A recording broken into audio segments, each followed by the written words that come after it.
So what is constitution? It is a supreme law of the land that enjoys special legal sanctity. That enjoys special legal sanctity. तो constitution के ही according सारे rules, laws and notification होने चाहिए. तो अगर कोई भी रूल्स, नोटिफिकेशन या लॉ कॉन्स्टिट्यूशन को वायलेट करता है, that will be declared null and void by the Supreme court.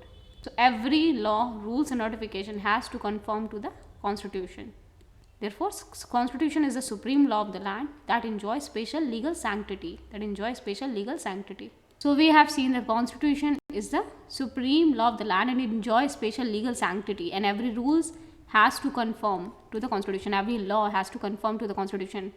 For example, IT Act 2000 में 2008 में amendment किया and they inserted section 66A capital A, 66 capital A on the IT act. 2008 में amendment करके, लेकिन IT act कब आया था? 2000 में. 2008 में अमेंडमेंट करके 66A डाला. इसमें था message that cause annoyance to anyone, कि अगर आपका मैसेज अनॉयंस कर देता है तो that you can jail up to 3 years, 3 साल तक की जेल हो सकती है if your message cause annoyance to anyone. So Shreya Singhal case में उन्होंने किया कि it is a violative of article 19 sub clause 1. So violative of article 19 sub clause 1, that is freedom of speech and expression.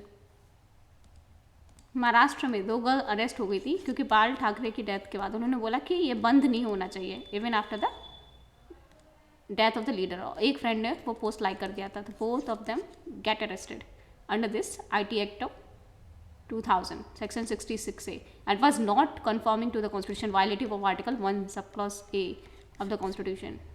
Thus it is declared null and void by Supreme Court in Shreya single case.